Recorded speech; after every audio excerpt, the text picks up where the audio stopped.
Good morning and welcome. It's Jilly Cube and I'm here on the Sunshine Coast in Queensland, Australia. Today I'm pouring on this nice oval canvas and I have just finished a pour over a glass vase, and this was my leftovers. I poured with the Grimart pouring acrylic paint, so I didn't have to add anything or just use the paints, and I loaded them into this jug, and this is my leftover, so I'm going to use it up on this, and it's sitting on my spinner. So I've put a piece of bubble wrap on the spinner to try and save all the paint from going all over my spinner. So the idea is to load the paint on and spin it. Well, you will see as we go along.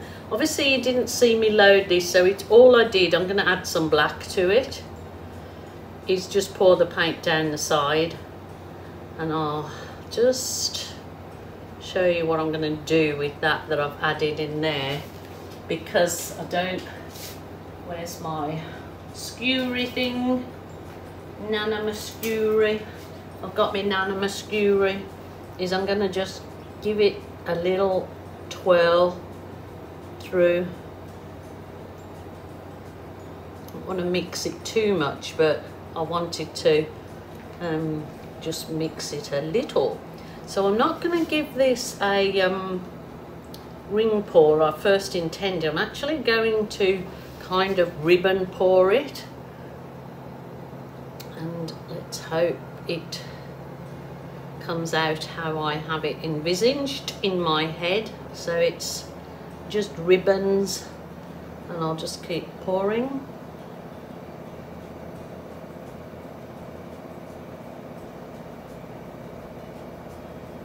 We're having a big humdinger of a storm at the moment, so I'd set up and I've done a pour over a vase, which this is what the paint was from, and yeah, it was thunder, lightning, torrential rain. All those colours are lovely together. Really nice. So then that gets this paint used up without wasting.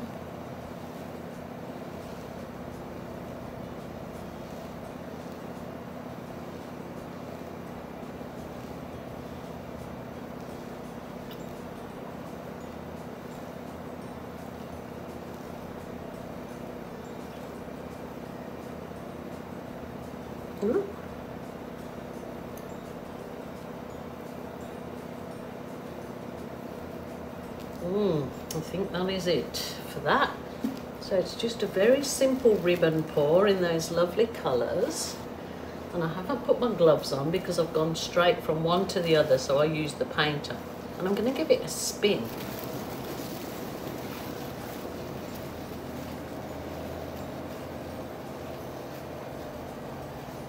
So it's kind of, my idea in my head was it to look like water, the blue in it and the shimmer in it and the black, and to look like it's looking over water.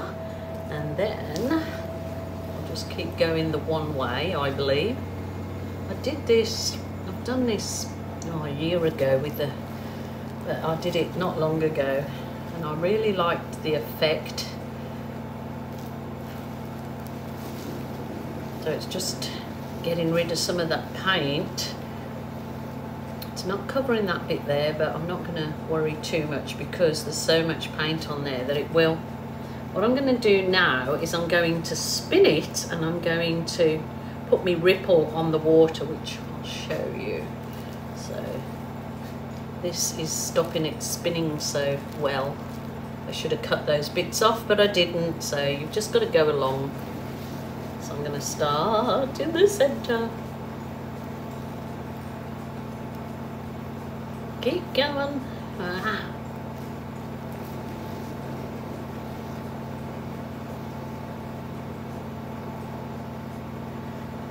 It kind of looks like the ripple on a pond, doesn't it? Or not. Right, yeah, let me keep going. I'm gonna do another one over here. Ooh! I'm going to do this now. I've got to start and then sort of go you good thing. Maybe that's enough ripple. I went overboard before. Wanted it to look like the ripple on a pond, but just those bits that are not covered, there's so much thick paint it will.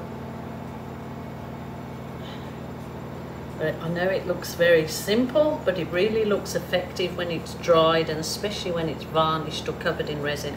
I'm not going to put any more of the ripple in it because I did that the other day and it actually spoilt it. It looked really nice with just the few ripples in. The colours are beautiful. So it's a very simple one today. It's kind of like excuse me, like a psychedelic, like trippy, but I'm going to leave it at that. I'm just going to finish that very edge, put a, you know, tap the paint to cover the edge. I'm going to leave it to dry and see how we're looking. Very simple. It's not much, but it's a really nice paint idea to sell, gift, especially gift.